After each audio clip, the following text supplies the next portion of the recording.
ine dzidziso ine nhungamiriro yekuti pagwarare upenyu ndipo patinoona ana sekuru vedu ari masvikiro nemapositori topa kumatendo kuvayara shumba vatidzidzisa nekutipawo gwara iri.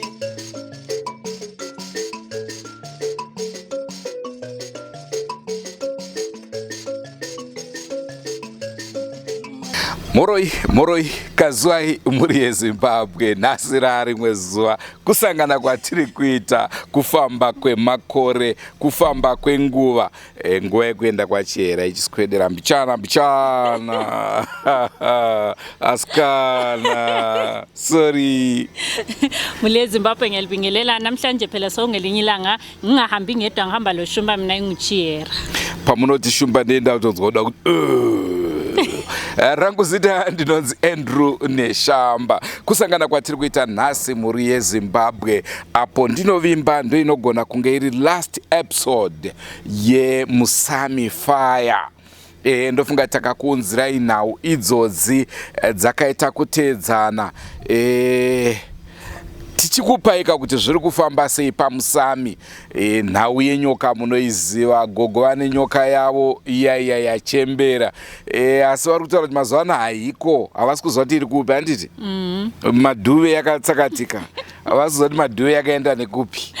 Muri yeZimbabwe namhlanje phela sibuyelile sayeMusami, kodwa ngithemba ukuthi lesi isigaba sokugcina sokuthi phela sihambe khona ngale Musami sikhuluma labo. Ngiyathemba ukuthi ngomnyaka ophelileyo phela kade sihamba khona ngale, sihamba almost every day sisiza ukuthi kuyini okwenzakalayo, uEva uyaphila, uMaduve unjani, but namhlanje I think lilanga lokugcina phela sibuya lapha eMusami. And ivo vana gogo nasekuru ndoimba zvatakataura navo vakatiudza ndo zvavaikwanisa kutiudza. Zvavasina kutiudza ndo zvavakaona zvakavaomera kutiudza. Vanhu vacho vanoplaya game, inonzi blame game. Nhasi ukaenda sekuru vanenge vachiti gogo brain dzavo hadzinyasoite bo, ukaendawo gogo voti sekuru brain dzavo hadziite bo, saka kuti uchiziva kuti ari bo ndeupi. Plus pamwe patinotaura navo vanotaura kuti mweya mamhepo ndo anga kandibata musi uya uya pandaitaura izvi, saka hauzozive kuti musi vari pamamweya pamamhepo newasiri ndeupi. So muri yeZimbabwe indaba ekhona khathesi eMusami ngiyakwazi ukuthi abantu laba belifuna ukuthi lizwe, kodwa ngiyathemba khathesi episode liyane ephelele lizibonela ukuthi hayi sokule ndaba sokulokutshintsha okukhona. Nxa singahamba babekhuluma ukuthi hayi ugogo nguyole problem, kusasa uhambe ukhulethi hayi mina ngiright, ugogo ethi hayi ukhula kakho right, but hayi namhlanje abazathi belitshele khona kuzathi kukhulunywe. I think yikho kusenhlizweni zabo, yikho abafuna ukuthi libe kwazi, abangafuni ukuthi libe kwazi bazahlala lakho esifubeni. Ende munatondera kakuti pachirongwa ichi sekuru vaitaura ndine mubobobo wakatemerwa muropa mavo. Ende nhau yemubobobo pesa apa tainyarara, takuita kunge usiku, saka zvichireva kuti sekuru vasara nemubobobo wavo, gogo vasara nenyoka yavo, family hey. But anyway, chakatifadza patakapedzisira kubva ikoko ndechekuti takaona vakagarisana vari vaviri zvavo, asi zvinhu zviri kuvaita sei, zviri kuvafambira. Chichemo chavo ndicho chimwe chete, hanzi isusu musati manikidze kutaura zvisiri izvo nekuti tiri kuda mari dzenyu, kwete, ini ndofira pachokwadi, ndo mashoko asekuru ekupedzisira, hanzi ndofira pachokwadi. Hanzi saka zvokuti mundinyengetedze kuti nditaure zvisiri izvo, kwete. Asiwo sekuru vakataura kuti ini chandiri kungoda help yandiri kungoda kwamuri muri yeZimbabwe, kana muine mwoyo inoregerera, ndeyekuti tiri kudawo chipombi chinonzi chekucheresa mvura pump yekuti vadiridze garden ravo. Maona shungu vanadzo dzekuzviriritira, chokwadi ndinovimba one wenyu achawanikwa achitaura kuti ndoda kuvaisira hangu pamwe kana bhohari zvirambidzwe muri yeZimbabwe, asingatadze ndiani asimudze ruoko timuone. so mule Zimbabwe ukhulu yena amazwi akho ucina ngokuthi mina ngisoze ngichaza iZimbabwe ngisoze ngichaza umhlaba ukuthi phela khona lizanika ukudla okhona lizanika imali mina ngikhuluma liqiniso nxa ukuthi ngizafela eqinisweni hayi nyekelani ngife mina into yena into ayezikhuluma uthi hayi yena wayehlezi ngumoya omubi wayehlezi ngusathani asazi ukuthi liqiniso kumbe ngamangana akwazi ophezulu and then yena uthi hayi mina ngifuni phela izikhathi eziningi ngihlale ngisithi hayi phela ngicelana okuncane ngicelana imali ngicelana kwini lina linganceda ngephampu kuphela hayi into zami ziyaba right ngikade sahamba sabona sibili lapha afuna ukwenza khona igardening yakhe into zonke nje ayakufuna iphampu mule Zimbabwe ngiyathemba ukuthi kulabanye abalezandla ezilula limncedisa panotodiwa kubatsira saka chirongwa chatinacho mure Zimbabwe toda kukupa mashoko ekupedzisira kubva kuna Sekuru ndinovimba ndo last episode apa chisina chikonzero chotirambe chienda kwa Musami takada kwabvunza zvakawanda wanda asika unotoona kuti nhasi Sekuru ari mood here kutaura kana kuti havasi saka chirongwa chanhasi ndicho chirongwa chekupedzisira pa Musami Fire episodes unless paine zvaitika unless vatishedza asenguva dzese don't forget to subscribe to Drewmas Media. Drewmas Media taking you to another level.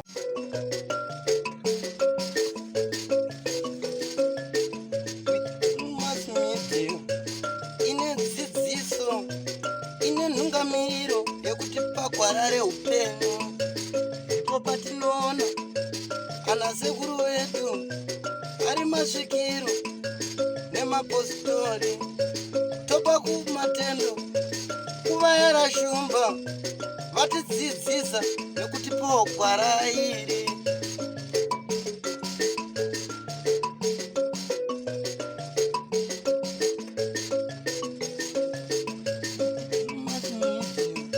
ndive dzidziso Mwari yekuti akaona kuti ndikaramba ndiri pamusoro nekuunganidza kwananga ndaita zvakaita zvandakanga ndaita mumba muzere zvese zvinhu zvakasiyana siyana ndofunga Mwari akaona kuti inini ndingazorasika asi inini mafungiro angu kasekuru hongu tine maonero akasiyana naigogo ndikati vanhu togona kuona zvakasiyana panguva imwe chete asi inini ndinofungidzira kuti kana paitika dambudziko rakadaro kwatiri tototi dambudziko rakapfuura nai zvese zvaitaurika zvakaita sei zvakapfuura chatiri kuda way forward handitika saka inini ndokusaka nendaya nekamera hangu kuti imi motaura kuti aiwa kana paine zvakaitika zvakaita sei takachenurwa zvakapfuura chatakuda rubatsiro rwenyu muri Zimbabwe nekuti vanhu vakatsamuswa nekuti aiwa yaive mhepo ipapo manje vanzi aiwa havachadi kuti taura chokwadi nini zvekamera ndingisasafarira zvangu ndangufarira kuti Mwari zvaandiri izvozvi zvakakwanirana okay avo nemari dzavo ngavaite se ngavagare nemari dzavo ndizvozvo ndangwe inini ndanga ndichiitira kuti inini semunhu wamakambotaura kuti kuvapapi ndaifunga kuti ini ndikataura chokwadi rakaitika kuti nyika izive kuti ndo zvinowanikwa muvanhu handiti nokutaura kuti uku kwakapondwa munhu but information yakabuda ichinzi akadyiwa nebere saka zvinhu zvinongoendawo zvichingofambirana zvakaita sei the first ndekuti munofanira kuziva kuti isitiri vanhu vatema hapana chokwadi rinoita ndoti munhu anogona kukoromorera mutero woita kunge iwewe ndiwaita zvinhu iwe usiri majeri azere nevamwe vanhu vasina mhosva vasina chavakaita zvamunoziva saka munhu akashava loya chete handiti asi akatenerwa akatenerwa 20 years urikuzviona saka upenyu hwepano inini handihutrust kuti dai ndanyepa ndaone kuyambuka nekunyepa ndinotya Mwari handitye munhu handitye dambudziko handitye handitete dambudziko nekuti ndakarerwa mazviri but I say the truth pese pandinoda ndinoda kutaura chokwadi zviripo rakaitika zvinhu izvozvo ngekuti izvi zvekutanga watoita zvakanaka ini ndichiri kumusha ndakakutsanangurira mawirire andakaita exactly nayo nhoroondo yacho yese handitya 83 fungai uyu wamenge muchiti aimbonetsana nemi dambudziko rangu rakatangira panapa apo pane mapureti apayo nedara rechibagiko retorota muna 83 82 taikohwa chatakakohwa muna 83 ndakabva panapa ndaabofu ndisasaona kana kuti asing ndikuzvinzwa ndikanoponera kuzengeza 3 ndakarapwa nini nalecture of university makamboitaura nawo iyoyo ndiye akanditaurira akatsanangura akabvisa chikwamba akachisa rutivi but hanzi hatina hachibvisike zvekumhanya asi tangobvisa kuti chisakunetse but make sure kuti une hondo azvona hondo yedu isisu dambudziko rakazouya nekufa kwake iye lecture akabviringiwo nehama dzake dzaipo midzi mwiri paari unoziva pachiwani saka nditi chiwani chinoda kunzwisisa ende chichitaurwa chokwadi ndo zvinoraramisa vanhu manyepa ndekungondifadza kuti ni dai ndawana kubvumira kuti hakuna dzidziso kuvanhu hakuponese vanhu kunyika muri kuzinzwa ndikangokufadza nemanyepa kuti just because ndigrape something I'm wrong by doing so but ndoda chikoro chevanhu kuti wagare wachiziva ngekuti imi muri vanhu iwewe hausi kugara wakadai so pane vavengi wasi kutombofarira basa rako vese vasikana muri kuzinzwa zvamuri hapana anoziva but wekukama ngekuti hakuna munhu anourayiwa nemutoro wekukama ndiwo anopinda mazviri ndoanoyazoziva dzinza rako kuzviona saka matoita zvakanaka kuti ndikudzidzisei kuti chokwadi ndiro rinoponesa kunyange ndikarara nenzana just because ndataura chokwadi asi mwari anopinda chokwadi ichocho mwari anoita se ndekuti ini ndiri chisikwa chamwari ndakaiswa pano pasi nekuda kwaiye mwari nokundida kuti ndimborarama kwemakore iwa mashomanana iwa but ndichichengeta chokwadi riripo zvandakadaro izvozvo ndamuponeswa uku ndobva ndanzi tikapedza 4 years zvichinzi musasvike pamba panapa 4 years punishment panapa makatanga pagara rini panapa ndakazouya na90 tambowaka panapa ndakatanga kugara panapa kuwaka musha uno 1974 mwana wangu wekutanga aine 4 years ane rinda riri papa wechipiri 76 wese wari papa nekuda kwezvinhu izvozvo zvinotadaro izvozvo tapiwa 4 years takantine kamba kedaro kitchen tairara keuswa nepane bhenji apo pane imba yataibikira yeuswa maive mune zvinhu zvandakabva nazvo kumayadhi varungu vakuenda asinzi vakandipa property inonzi property tikahaya rori ikauya panapa zvimwe zvichigara panzara ndopavakaita basa rokurwarira chiti indaa kubasa kusafeguard kurapwa kwandakaitwa nanzi nasekuru dai wanga wakafunda musekuru ungadai ndakupinza basa rakaita binyu rekuti waigona kuraramisa zvino ndaakungoita semunhu usina kudzidza ndakungoti wane basa rekuti uone kuita kuti vanonzi sekuru beta ivavo muhiye akazoshanda ndobva wangoita sendobva nazongodainzwa ndiri pamba nevanhu vasafeguard kanzi mudhara uri kuda basa here ndikati handi kukambani kwedu ndonosvika ndoanzi hatokudzidzisa 1 week next week unenge wakutotanga basa asi izvozvi ukatotiwe patiketi so zvangu echikosa izvozvo achinzi ma90 pandakapunzikira ndiri kunhengirike ndikazomukira pananyatwara riri gore ripi wateera manje waona kuti ndaakuita zvemani ndikamukira kuparire nyatwa uku achinzi zvabva izvozvo bandazoti 90 bandangosiyana nezvekusafeguard ndokuuya panapa ndogara bandazodainzwa futi pahospital as a guard panapa that was 93 ndabva mukuchatiswa nambuya ndobva ndabva mukuchata ndabva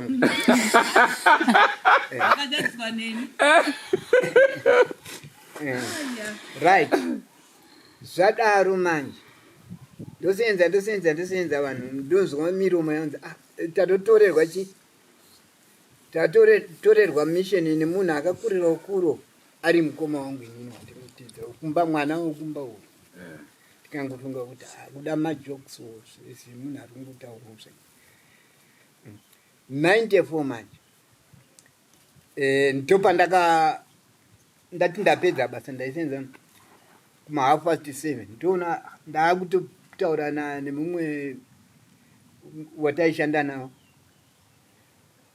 ndichiti nhasi ndoda kunomwa pagotora apa mari yangu nhengi uyu azondipa mari yangu yechikwereti changa akandikwereti ndopa ndakatanga kunzwa manje kuvaviwa pasi petsoka manje ndikati ko chii chiri kuitika bhonjisi akutondiseka ndiri kudaiwo ndikati amene zviri kuitika nachikwekwe aitora ropa revanhu achiisa mumareboratari ndo basa rake ndiwo tanga tiri 3 pa watouyawo kubasa panguva yandakangobata tambo dzese ndobva ndapunzika from 7:30 dokta akapa mavhiziti 3 uko okunigeria adaro rechitatu ndo rakazoti kana 2 o'clock dzachaya mumisa mukumucha ngekuti handichanyatsoona kuti mupenyu kana kuti saka tochimirira 2 o'clock kana yachaya 2 o'clock asati aita se amuka munhu kumocha quarter by quarter to 2 chibva ndafefemuka zvandafemuka ndo nese akanga akandirindira unzi imbomumirira uone kuti zvise akatovhunduka andikati ko uri kutizeiko kuti waisatenderwa mutemo wanesi kuti mutaurira munhu kuti wenga wafa waisatenderwa manditi ndinge ndiri kungoda kusuduruka zvangu ndati koizvi munenge mamborwara kana iwanyamugara vambogwara aiwesawira vamborwara yakaiwe nyamugara ndikati ko uchindibhisira izvi seizvi hatibhise tisati tanzwa kuti iwe miri wako hapana pari kurwadza ndikati hapana chiri kundinetsa ndobva wandikurumura zvese zvawakanga wakandisunga nini ndobva ndatanga kumuka ndamuka ndakubva pamubhedha ndakutofamba ndakutodainza bhonjisi tikati bhonjisi wanhu wako utarisa zvawanga wandiita zveshuwa sekuru ndakutofara paya admini wacho ndobva azouya nzavanyamugara ndakupai 2 weeks sick leave ndobva ndagara apa 2 weeks 2 weeks panapa ibva dzapera ndakuenda manje makumbo ari right ndangosvika pagotora apa handi pane zimuti ndopa ndakatanga ndangoti pfuure mbichana ndopa ndakanzwa gumbo irira kuti giti ndopa rakatangira kusvikira nowadays gore rini saka wese wakazopunzika mumashure mangu ndabva mudengereka vakafa hapana akararama aingoti ngopunzika nokubva kunze kwangu ndakararama kusvika parizvi wakuna vamwe wakatopunzika vataisenza nawo ipa ndokuremara kwandakaita handi kuti ndakarohwa nemotokari kana tati ayo punzika kwandakaita saka iyo history inofanira kupinda muvanhu ichizivikanwa nekuti kune vanhu vanochereketera vamwe vanhu saka inini handifariri kunyepa ndotaura chokwadi rakanga ripo nekuti mwari anopupurawo kuti anopindira kana ndichinyepa mwari haadi zvakafanana nemunhu unonzi titsvagire munhu waumuuraya tikupe mazana emari zvino hazvibatsire mari unodya 2 days yopera zvinzi asi chinodikana ichokwadi upenyu unoraramisa noti kuti uite zvinhu zvokuti ndirarame through kunyepa hazvisi mwari hazvifai kunyepa hakuna kunaka saka ndo mamiriro akaita nyaya yangu iyoyo ndinouya ambuya imbomira timbopedza ende pane zviri kuitika pavari futi satinoda kugadzisa zvichiona kana dai mukanyatsoongorora mutoona kuti kutorwara kwavari kutorwara munogona kutaura mushe zvakanaka munozoona nyaya yacho kwayava mari sekuti ukasazvibata munotinge makutibata muri kubata muri zvimwe zvacho zvatinofanira kunge zvichipinda matiri tichistadha imi muri vana vadiki imi mese mucharorwa but munogona kusangana nematambudziko iwani mazvinzwa chokwadi pane mweya inongoshandisa mumwe munhu zvaunge usingafungiri iwe wakuona sekunge ane aziita purposely no anenge akagara izvo zvinoitika handiti unoona kune vanhu vanosumudza demo charo chekutema munhu but kusanzwa here tsitsi kusumudza demo kutema mumwe munhu pakaipa saka ipapo anenge ari munhu anuma kana pane zvinenge zvatomubata saka we ought to learn from others zvinhu zvatinofanira kuona zuva tikangotanga kuita chikristu chakadaro mwari munotinzwira tsitsi haazotinyima mvura anotipa zvimwe zvinhu ngekuti tinenge taapa chokwadi rekuziva kuti mwari ndiye munonori wedu hatifanira kudhipenda nemanyepo kuti ndione kurara urikuona chibaga ichi kai zvenguva ndiki zvova zvapera hatifanira kuzvirova dondo nekuti ndakarima inini hazvisiri izvo tinofanira kutinda kuti mwari unenge wambotipa kuti timboona kurara apa mvura yacho inenge yakutiza futi ichi chatooma kai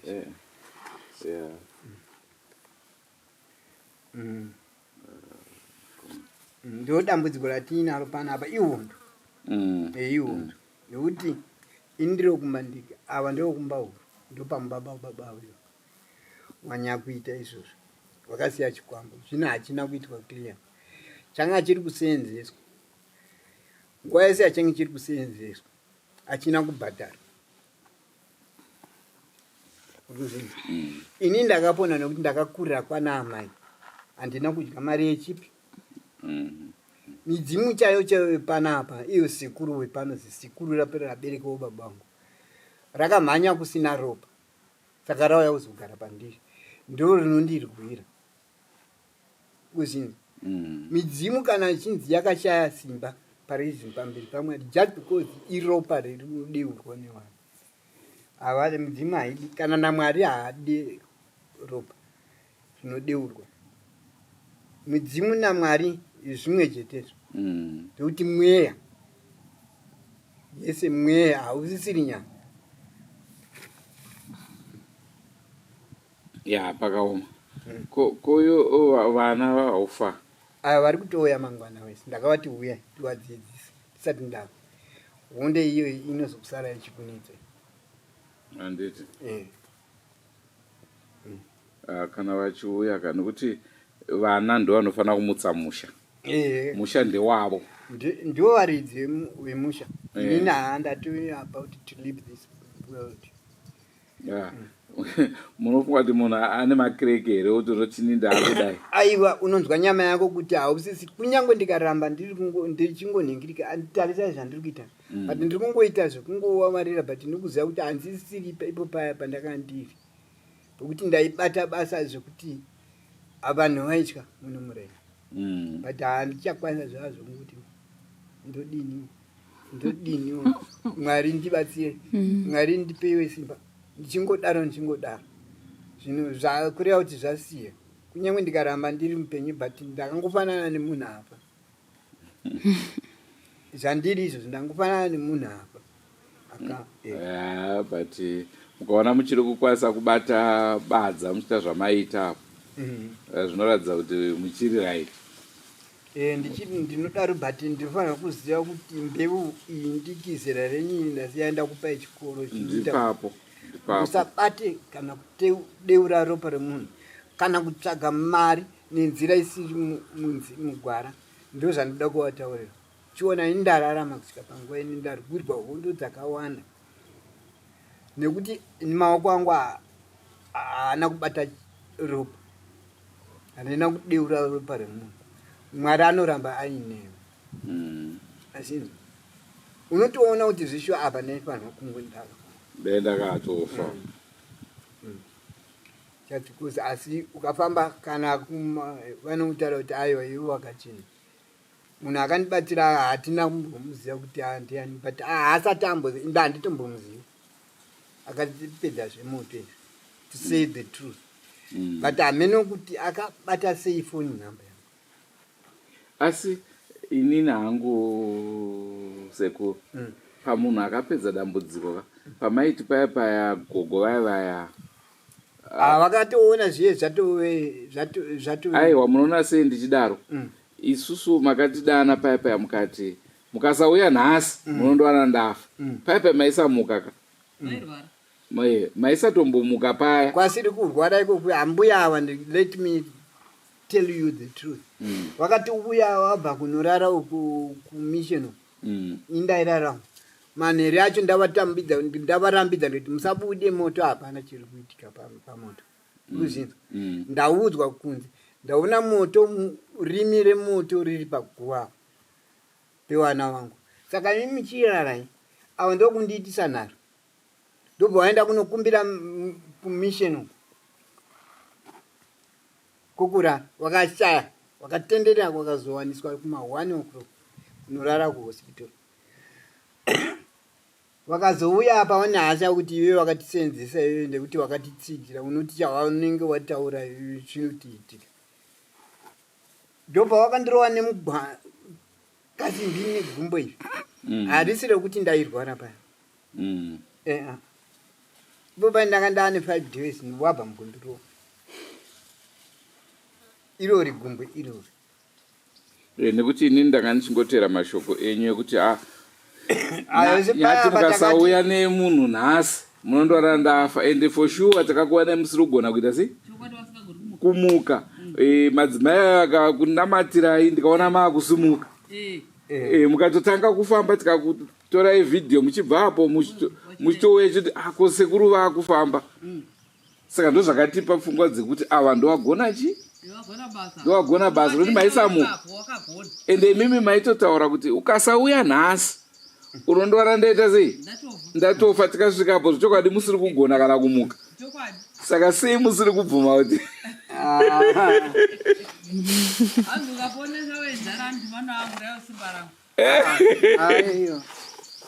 ora chipapo nyati tingangoti mbuya vakashanda adidi wakaita ba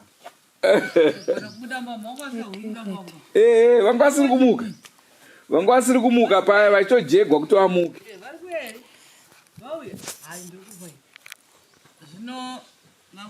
Nhasi vakuramba kuti aiwa kuti hapana zvakaitwa.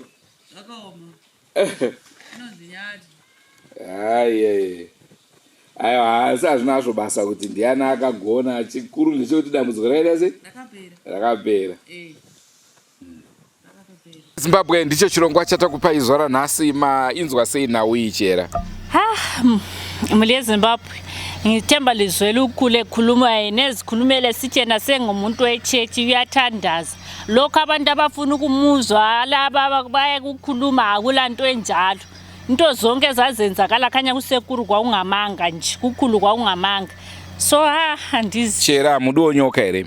Ndoita nyoka eyi. Handizive kamadhira mune mida kungoitawo nenyoka. Mudi nyoka ere? Ndoshandisa kuti ndiri chera kuti chera izvozvo ndonyoka. Makatozvimira muri 1 akakwana. 1 Asi inini hangu mbobobo ndouda. Muno muchaenda kunogara kwa Musami.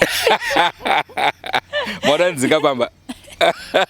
Mune Zimbabwe anga ari mafaro edu kunge tichitandara nemi muzuva ranhasi. Ngatisanganei zvakare tichikupai zvimwe zvirongwa zvakasiyana siyana, asi mbichana zvishoma nezvishoma, kancane ndiri kuti chera bye bye. Mune Zimbabwe nkona patai amalangena abuyayo nje hayi mule Zimbabwe ngizabe ngithi ukuthi ngithishwe kancane. Kana maenda UK chera munongoyoka kuti kune anoda ice cream stereki nemamilk shake muchingonditumirawo. Hameno zvinowanika here ikokwe? Hameno kuti ticharangarira kuti kuna shomba here. Ngationanei mune zvimwe zvirongwa. Goodbye my friends. Goodbye my friends. Wakamboonana tichazoonana nerimwe zuva hama dzangu. Goodbye my friends. Goodbye my friends. Wakamboonana tichazoonana nerimwe zuva hama dzangu. Ini ndokuenda kubasa kwangu. Iwe makiwe mkaranga.